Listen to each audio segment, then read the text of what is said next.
vamos suprimiendo todo lo color oscuro.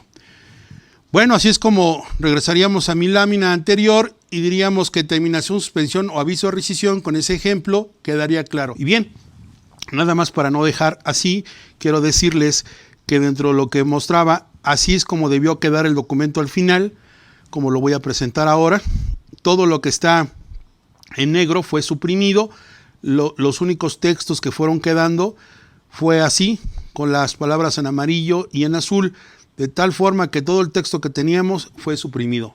Digo, para que vean que la redacción es decir lo mismo, pero con menos palabras y transmitiendo las mismas ideas centrales. Pues bien, continuando con nuestra exposición, les decía que estos cuadros, en cuanto al contenido, al ser un taller, pues yo puedo estar explicando cada uno de los documentos. Sin embargo, cuando se trata de instrumentos o documentos jurídicos en la relación laboral, hay aquellos en los que tenemos que ser muy precisos y circunscribir y circunstanciar las características de modo, tiempo y lugar.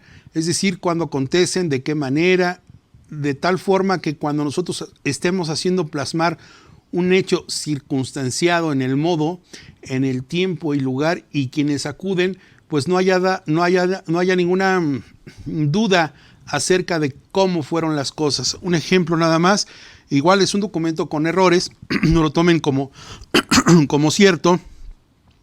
Se trata aquí de tener el acta administrativa. Aquí lo tienen ahora ustedes en su pantalla. Este es un texto sugerido en la Ciudad de México, siendo a las tales horas del día. Digo, no lo voy a corregir porque nos llevaríamos muchísimo tiempo. Es un taller, pero no es para estar viendo documento por documento. Cuando ustedes ya tienen todos los ingredientes, todos los tips y los consejos que he venido dando a lo largo de la mañana. Recuerden que este es un evento teórico-práctico. Ustedes no pueden tomar en practicidad nada si no han escuchado la teoría o el marco conceptual de lo que debe de ser. Si ustedes ya pusieron atención a la primera parte y a lo que di en la mañana, pues obviamente cuando empiecen a hacer estos documentos tendrán presente esa información y sabrán, como veo, regresen aquí a mi pantalla por favor, cuando ustedes vean este texto en la Ciudad de México siendo las tales horas del día, ya sabrán que esto no va aquí porque ya dijimos que debe totalmente de suprimirse. Con que pongamos 20 de junio sabemos que es día, y así es como quiero transmitirles esta cuestión práctica. Pues todo este documento está narrando los hechos que la patronal, por conducto, en lugar de decir la empresa o repetir el nombre completo de esta, digo la patronal, por conducto de substancia legal manifiesta que ha incumplido sus funciones y responsabilidades como, y aquí empieza a circunstanciar. Se dan cuenta, es un aviso corto donde estamos diciendo qué día, a qué horas, quiénes están reunidos, con qué objeto, qué fue lo que sucedió.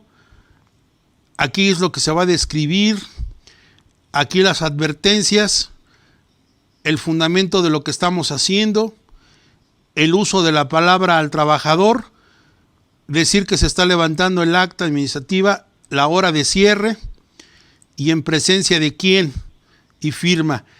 Esto todavía yo lo puedo condensar, pero aquí está un ejemplo de cómo la redacción me ayudaría a decir en un acta administrativa, se llama acta porque va narrando los hechos en modo, tiempo y lugar.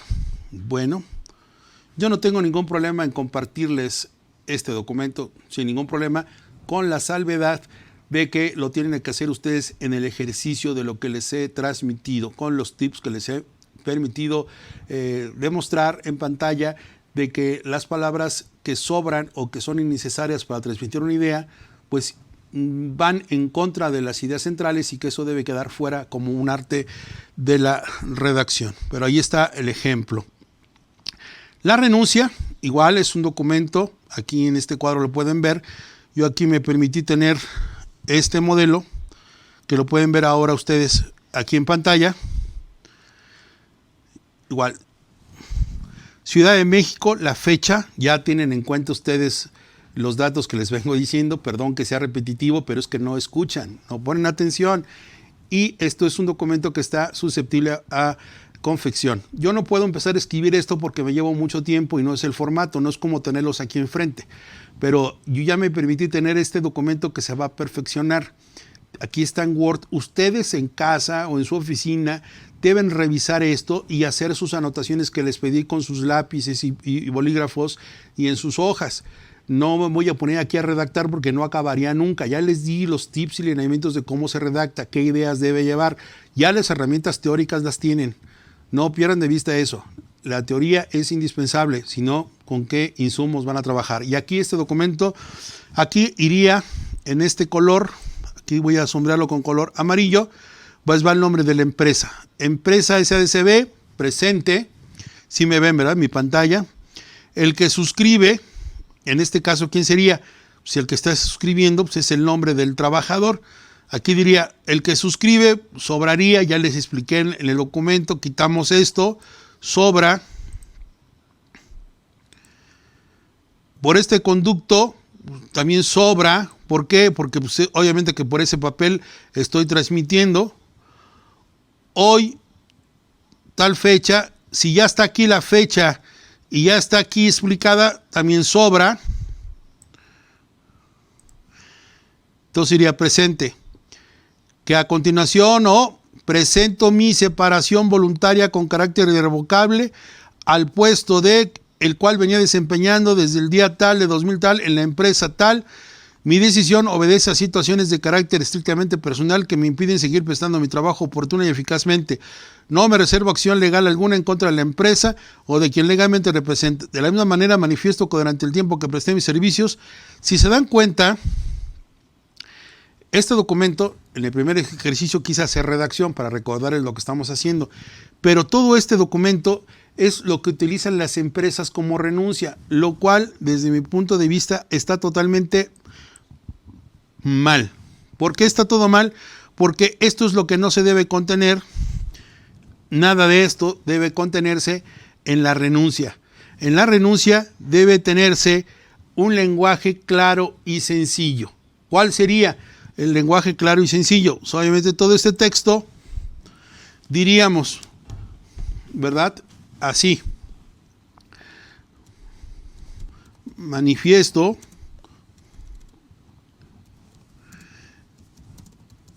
mi renuncia al puesto de, ya que tengo otros planes.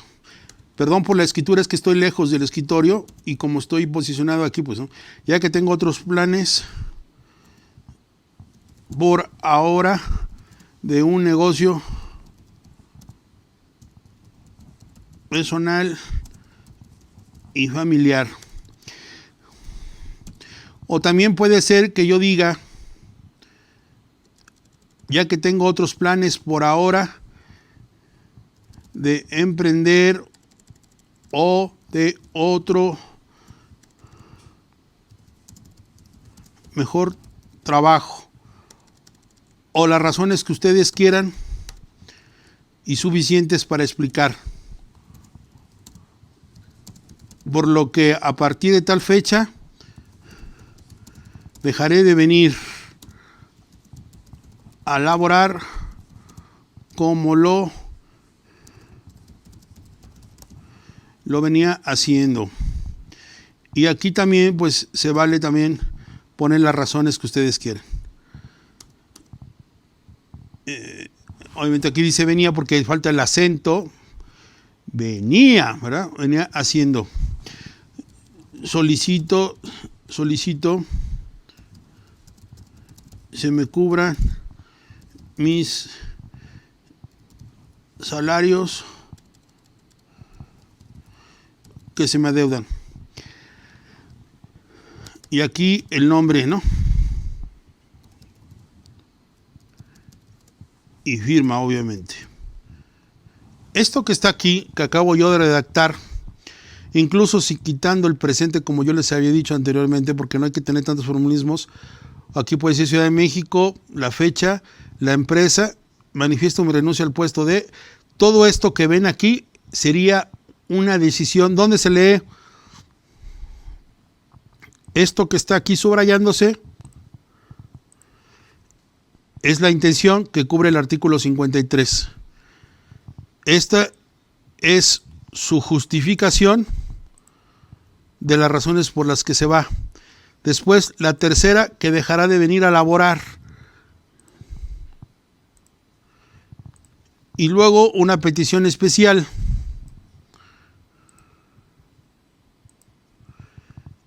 Y obviamente lo que es el nombre y la firma.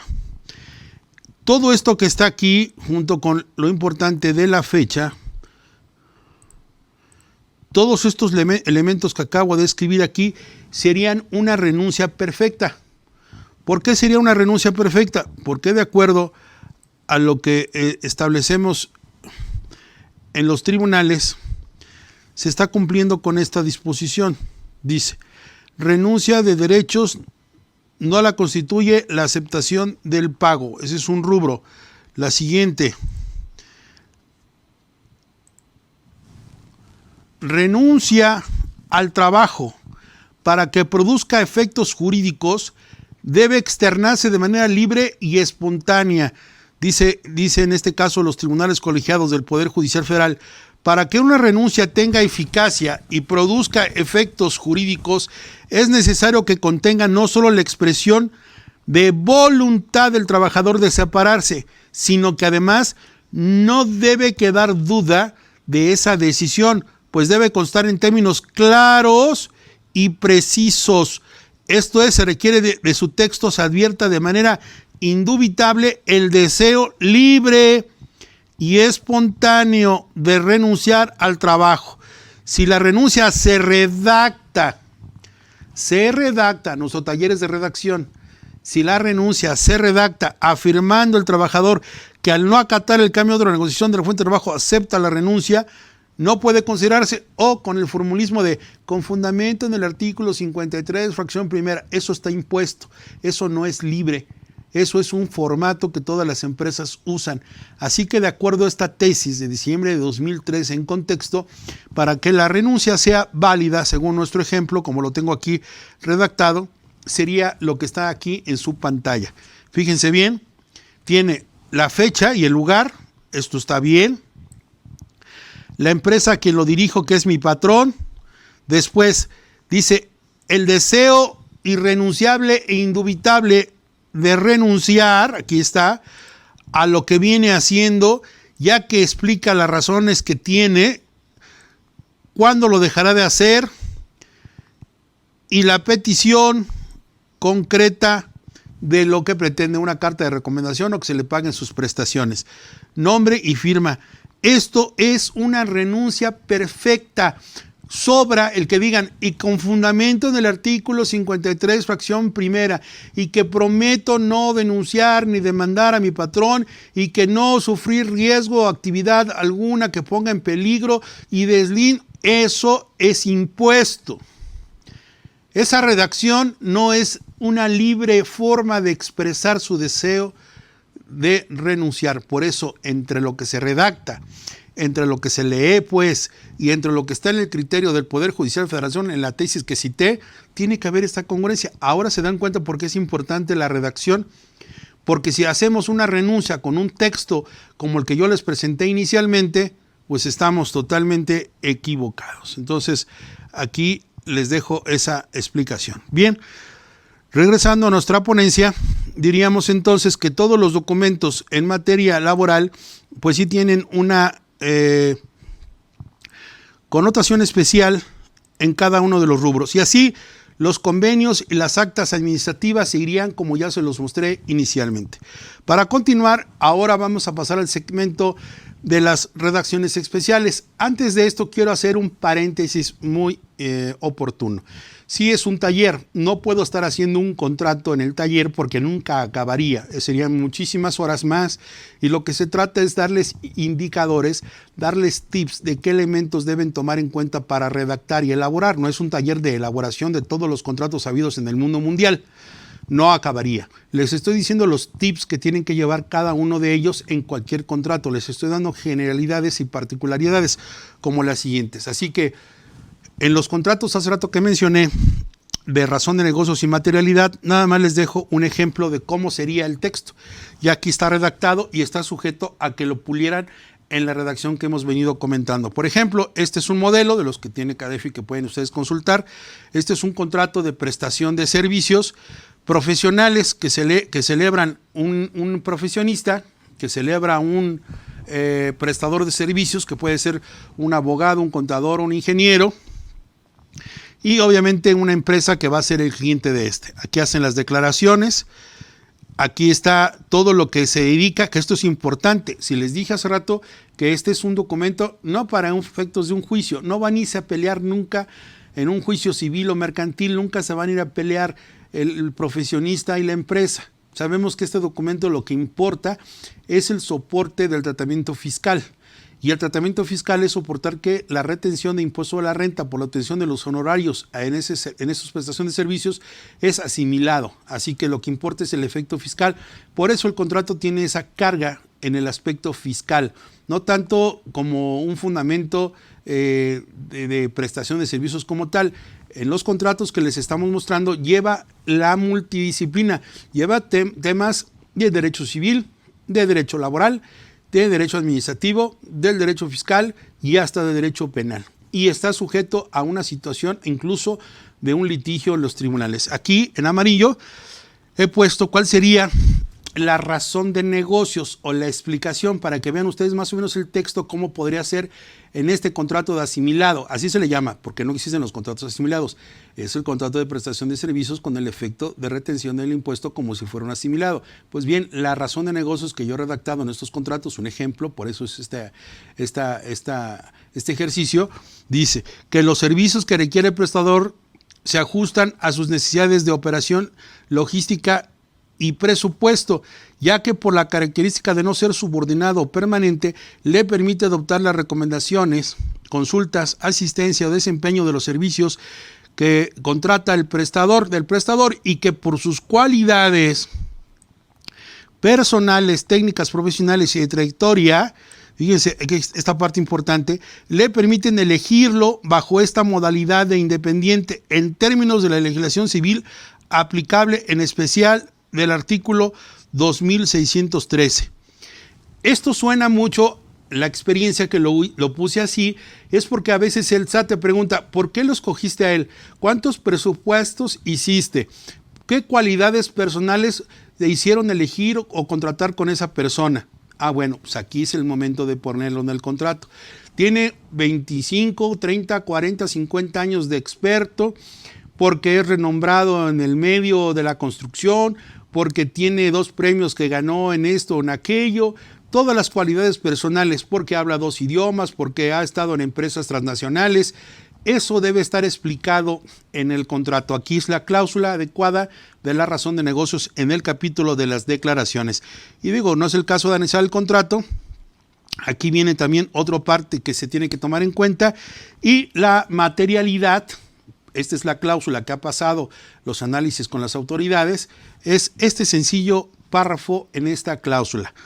Entregables o informes. Y yo redacté así: independiente del resultado o la de la decisión que adopte positiva o negativa el cliente para su consecución, por cada proyecto o intervención devengado en favor del cliente por cualquier tipo, ya sea telefónico, email, personal o por escrito, habrá un entregable. Aquí estamos diciendo cómo se va a materializar, o informe que podrá, fíjense, ser mensual, trimestral o semestral, pero al término del 31 de diciembre habrá uno anual sin dispensa. Significa que como son prestación de servicios, la materialidad puede estar sujeta al término del año en que se prestó esto, o puede ser un informe mensual, y no siempre tiene que ser con éxito el resultado. Las cláusulas que acabo de escribir son un ejemplo de lo que sería cómo justificar la materialidad o cómo se va a entender cumplido el contrato, y la razón de negocios es la explicación por qué te sirvió de elegir. Este es en un contrato cómo tendríamos que tomar en cuenta esas circunstancias. Sin embargo, en el caso del arrendamiento, aquí está un contrato de arrendamiento en el que se puede apreciar. En esta cláusula séptima bis, dice, será causa de rescisión el que cualquier autoridad clausure la propiedad arrendada por causas imputables al arrendatario. La misma suerte surgirá cuando haya un hecho delictivo que amerita aseguramiento del inmueble o procedimiento de extinción de dominio por causas imputables al arrendatario o subarrendatario en su caso, ya que, aparte de la responsabilidad penal en que incurran, serán responsables de los daños y perjuicios que se causen al arrendatario y dueño del bien arrendado. Arrendatario, en el caso que fuera subarrendatario, y del dueño, pues al arrendador original, respecto del bien arrendado. Si se dan cuenta, esta pequeña cláusula ya está en los contratos de arrendamiento y cubriría la justificación para demandar, aparte de la cuestión penal, pues esto que podría ser lo vital, los daños y perjuicios que en materia civil se le podrían reclamar por gastos de abogados, por recuperar o a la afectación del mismo bien a la persona que haya fungido como arrendatario o subarrendatario en su caso.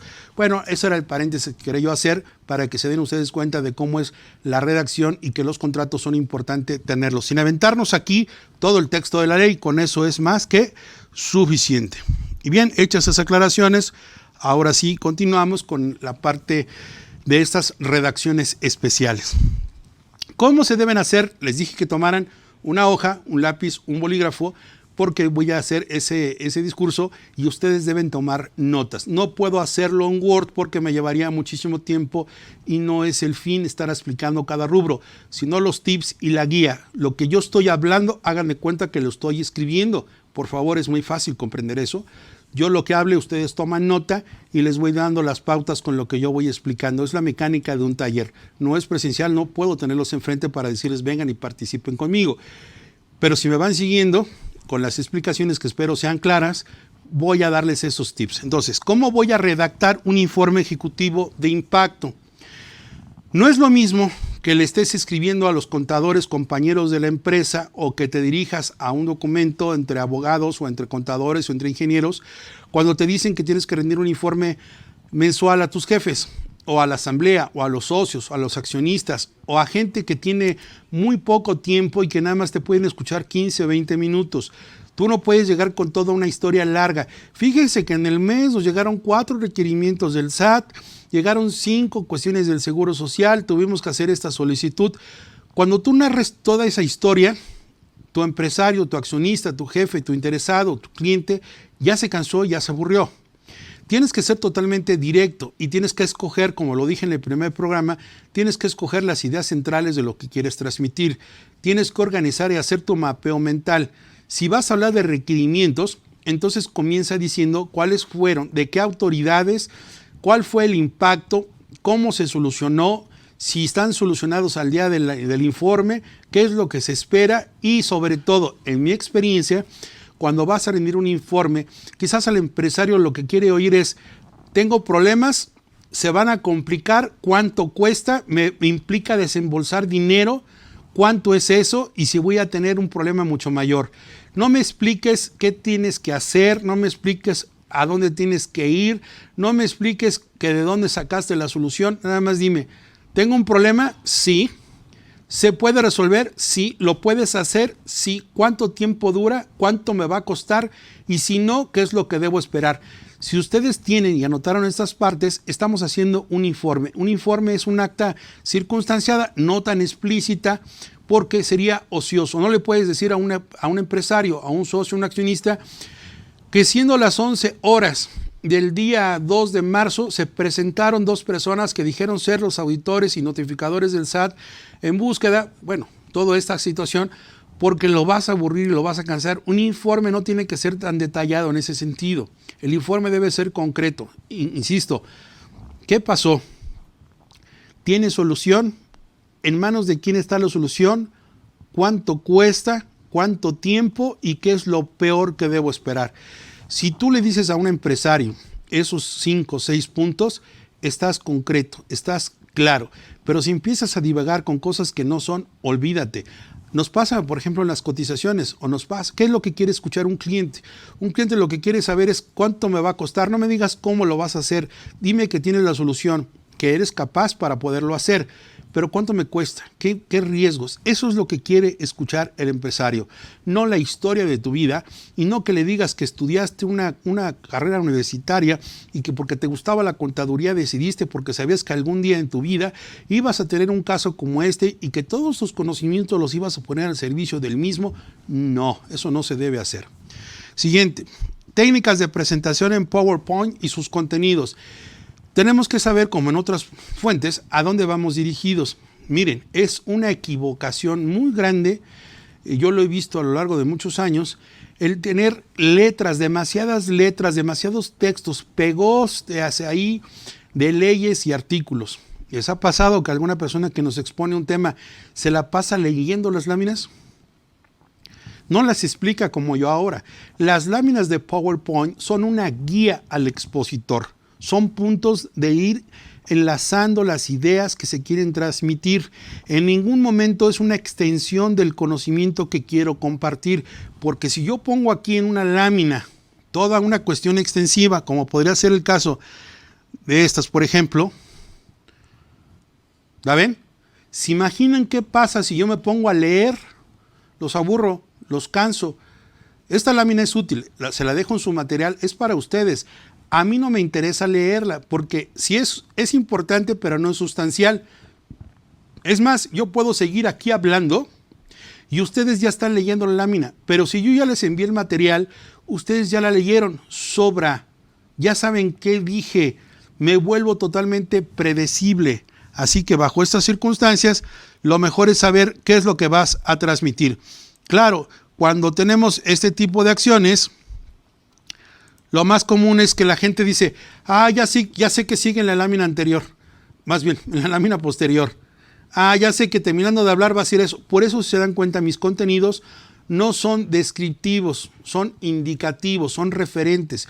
Yo esto que ven ustedes en pantalla, véanlo por favor, esto que está aquí en pantalla, son rubros y cada rubro que yo voy a mencionar, voy explicándolo. Pero aquí no dice Word. Todo lo que les voy a contar de Word no está aquí escrito. Ustedes deben poner atención porque las láminas son para mí. Las que sean para ustedes se las doy como apoyo, como las jurisprudencias, el texto que les acabo de mencionar. Entonces, el PowerPoint es para comunicar ideas concretas, directas, atractivas a los gráficos, pero no para transmitir información. Para eso dales un Word, dales todo un documento de Word, dales todo un libro, dales las ligas y que se pongan a estudiar o a referenciar. No perdamos de vista, PowerPoint es una herramienta útil de un orador o presentador que lo que busca es ser la guía de exposición a sus contenidos. No debe tener muchísima información, debe ser ideas claras, concretas, claves de un tema y debe ser lo suficientemente atractivo, pero no tanto que pierda la atención del público, porque a veces nos ponemos a ver qué dibujitos o qué imágenes insertó y eso se ve totalmente fatal. Además, ya no está bien visto que pongan ustedes gráficos de cómics o muñequitos en acción. Eso no es prudente en PowerPoint. En PowerPoint las comunicaciones son o con gráficos, con figuras geométricas, con colores y se debe llevar una imagen, debe ser acorde a la actualidad. No puede ustedes utilizar un pastel con muchas velas de colores y un cómic o una carcajada de Plutón, de Pluto, ¿verdad? De Mickey Mouse o del Pato Donald, porque se ve horrible, pierde seriedad su presentación y su contenido. La letra debe ser homogénea, debe ser a un solo tipo o debe ser lo visual. El diseño y la creatividad depende de cada uno de ustedes. Bien, ¿qué pasa en Word? Word es un procesador de textos, es un documento de Office en esta paquetería, en este sistema, ¿verdad? De esta compañía, de Microsoft, en la cual, entre otros editores de texto que puede haber, pues sirve para expresar ideas. Pueden ser documentos largos, pueden contener informes, descripciones. Word es una máquina de escribir, es un procesador de textos, tiene todos los formatos, cursiva, subrayado, colores, tipo de letra. No hay que más decir que es un procesador de textos y sirve para volcar contenidos o presentarlos de manera tan corta o tan extensa como se prefiera. Con Word podemos hacer hasta un libro, así que únicamente esa plataforma pues está delimitada a los otros aspectos de la redacción.